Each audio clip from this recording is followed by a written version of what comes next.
ರಾಜೀವ್ ಗೌಡ ಅಮಾನತು ಆಗೋದು ಫಿಕ್ಸ್ ಎನ್ನುವುದು ಮಾತು ಕೇಳಿ ಬರ್ತಾ ಇದೆ. ಶೀಘ್ರದಲ್ಲೇ ರಾಜೀವ್ ಗೌಡ ಸಸ್ಪೆಂಡ್ ಶಿಕ್ಷೆ ಆಗುವಂತಹ ನಿರೀಕ್ಷೆ ಇದೆ, ಸಾಧ್ಯತೆ ಕೂಡ ಇದೆ. ಹಾಗಾದ್ರೆ ಕಾಂಗ್ರೆಸ್ ಸರ್ಕಾರ ಏನಿದೆ ಅವರನ್ನ ಕಿತ್ತ ಹಾಕುತ್ತಾ?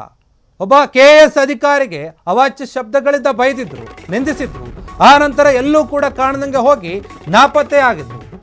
ಅವರ ಅಮಾನತು ಆಗುವುದು ಫಿಕ್ಸ್ ಅಂತ ಹೇಳಲಾಗ್ತಾ ಇದೆ. ಶೀಘ್ರದಲ್ಲೇ ರಾಜೀವ್ ಗೌಡಗೆ ಸಸ್ಪೆಂಡ್ ಶಿಕ್ಷೆ ನೀಡುತ್ತೆ ಕಾಂಗ್ರೆಸ್. ಕೈ ಪಕ್ಷದಿಂದ ಕಿಕ್ಔಟ್ ಆಗಲಿದ್ದಾರೆ ರಾಜೀವ್ ಗೌಡ. ಶಿಡ್ಲಘಟ್ಟ ನಗರಸಭೆ ಆಯುಕ್ತಗೆ ಅಶ್ಲೀಲ ಪದಗಳಿಂದ ನಿಂದನೆ ಮಾಡಿದ್ರು. ಕಾಂಗ್ರೆಸ್ ಪಕ್ಷಕ್ಕೆ ತೀವ್ರ ಮುಜುಗರ ಆಗಿತ್ತು ಈ ಒಂದು ವಿಚಾರ.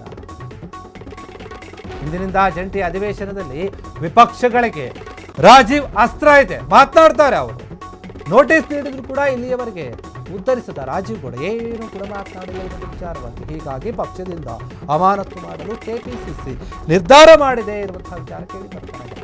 ಶೀಘ್ರದಲ್ಲೇ ಪಕ್ಷದಿಂದ ಕಿಕ್ಔಟ್ ಆಗಲಿದ್ದಾರೆ ಪುಡಿ ರೌಡಿ ರಾಜೀವ್. ನೋಡಿ, ಒಬ್ಬ ಸರ್ಕಾರಿ ಅಧಿಕಾರಿಗೆ, ಅದರಲ್ಲಿಯೂ ಕೂಡ ಮಹಿಳಾ ಅಧಿಕಾರಿಗೆ ಯಾವ ರೀತಿಯಾಗಿ ಮಾತನಾಡಬೇಕು ಎನ್ನುವಂತಹ ಕನಿಷ್ಠ ಸೌಜನ್ಯವೂ ಕೂಡ ಇಲ್ಲದೆ, ಕಾಮನ್ ಸೆನ್ಸ್ ಇಲ್ಲದೆ ಮಾತನಾಡಿದ್ರು. ಫೋನ್ ಕಾಲ್ನಲ್ಲಿ ಬೆದರಿಕೆಯನ್ನು ಹಾಕಿದ್ರು, ಜೀವ ಬೆದರಿಕೆ, ಬೆಂಕಿ ಹಾಕಿ ಸುಡ್ತೀನಿ, ದಂಗೆಯನ್ನು ಎಬ್ಬಿಸ್ತೀನಿ, ಕಚೇರಿಗೆ ಬಂದು ಚಪ್ಪಲಿಯಲ್ಲಿ ಹೊಡೆಸ್ತೀನಿ ಅಂತ ಹೇಳಿ. ಅದಾದ ನಂತರ ದೊಡ್ಡ ಮಟ್ಟದ ವಿಷಯ ಆಯ್ತು, ಇದು ಚರ್ಚೆ ಆಯ್ತು. ಆಮೇಲೆ ತಪ್ಪಾಗ್ಬಿಡ್ತು, ಕ್ಷಮಿಸಬೇಡಿ ಅಂತ ಹೇಳಿ ವಿಡಿಯೋ ಮಾಡಿ ಹರಿಬಿಡ್ತಾರೆ.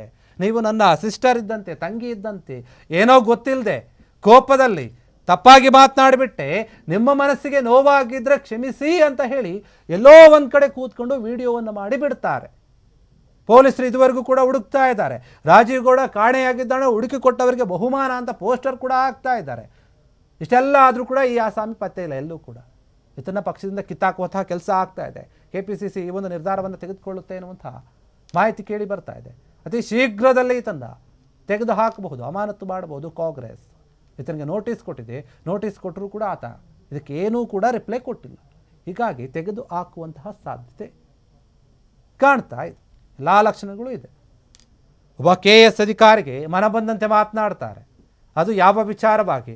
ಯಾವುದೋ ಒಂದು ಜನರಿಗೆ ಒಳ್ಳೆ ಕೆಲಸ ಮಾಡುವ ವಿಚಾರವಾಗ ಅಲ್ಲ, ಅಭಿವೃದ್ಧಿ ಕೆಲಸ ಮಾಡುವ ವಿಚಾರವಾಗಿಯೇ ಅಲ್ಲ, ಅಥವಾ ಆ ಭಾಗದ ಜನರು ಇವ್ರ ಹತ್ರ ಬಂದು ಏನೋ ತೊಂದರೆ ಆಗ್ತಾ ಇದೆ ನಮಗೆ, ಅದನ್ನು ಸರಿಪಡಿಸ್ಕೊಳ್ಳಿ ಅಂತ ಕೇಳಿದ್ರ, ಆ ವಿಚಾರವಾಗಿ ಮಾತನಾಡಿದ್ರ? ಇಲ್ಲ, ಯಾವ ವಿಚಾರವಾಗಿಯೂ ಕೂಡ ಮಾತಾಡಿಲ್ಲ. ಇವರು ಮಾತನಾಡಿದ್ದು ಯಾವ ವಿಚಾರವಾಗಿ? ಒಬ್ಬ ಮಂತ್ರಿ ಮಗನ ಸಿನಿಮಾದ ಬ್ಯಾನರ್ಗಳನ್ನು ಹಾಕಿರುತ್ತಾರೆ, ಆ ವಿಚಾರವಾಗಿ ಮಾತನಾಡ್ತಾರೆ.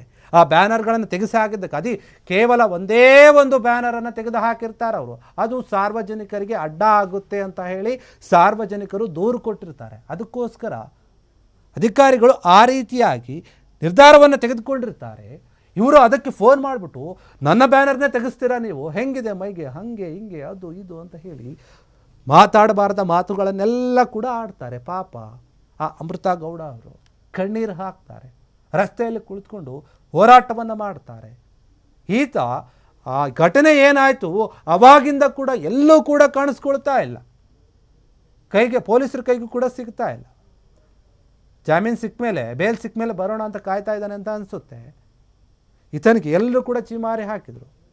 ಈಗ ಪಕ್ಷದಿಂದನೇ ಕಿತ್ತಾಕುವಂಥ ಕೆಲಸ ಆಗ್ತದೆ. ಯಾಕಂದರೆ ಪಕ್ಷಕ್ಕೇನೆ ಮುಜುಗರ ತಂದುಬಿಡ್ತೀವಿ ಇವರು ಮಾತನಾಡಿದಂತಹ ಮಾತುಗಳು. ಆ ರೀತಿಯಾಗಿರುವಾಗ ಇಂಥವ್ರನ್ನ ಯಾಕೆ ಉಳಿಸ್ಕೊಳ್ಬೇಕು? ಕಾಂಗ್ರೆಸ್ನಲ್ಲಿ ಬರೀ ಇಂತಹ ಪುಡಿ ರೌಡಿಗಳೇ ಇದ್ದಾರಾ? ಅಂಥವ್ರಿಗೆ ಟಿಕೆಟ್ ಕೊಡ್ತಾ ಇದ್ದಾರಾ ಎನ್ನುವಂತಹ ಪ್ರಶ್ನೆ ಮೂಡ್ತು ಸಾರ್ವಜನಿಕ ವಲಯದಲ್ಲಿ. ಇಂಥವ್ರನ್ನ ಮೊದಲು ತೆಗೆದಾಕಿ ಅನ್ನುವಂತಹ ಮಾತು ಕೂಡ ಇತ್ತು. ಇದೇ ವಿಚಾರವಾಗಿ ನೋಟಿಸ್ ಕೊಟ್ಟರು ಕೂಡ ಈ ರಾಜೀವ್ ಏನೂ ಹೇಳಲೇ ಇಲ್ಲ. ಹೀಗಿರುವಾಗ ಯಾಕೆ ಸುಮ್ಮನೆ ಬಿಡ್ತಾರೆ? ತೆಗೆದುಹಾಕ್ತಾರೆ. ಆ ಅಧಿಕಾರಿಗೆ ಕೂಡ ನ್ಯಾಯ ಕೊಡಬೇಕಲ್ಲ. ಕ್ಷಣ ಕ್ಷಣದ ಸುದ್ದಿಗಳಿಗಾಗಿ ಫ್ರೀಡಂ ಟಿವಿ ಸಬ್ಸ್ಕ್ರೈಬ್ ಮಾಡಿ, ಲೈಕ್ ಮಾಡಿ ಹಾಗೂ ಫಾಲೋ ಮಾಡಿ. ಹೊಸ ಸುದ್ದಿಗಳ ನೋಟಿಫಿಕೇಶನ್ಗಾಗಿ ಬೆಲ್ ಐಕಾನ್ ಮೇಲೆ ಕ್ಲಿಕ್ ಮಾಡಿ.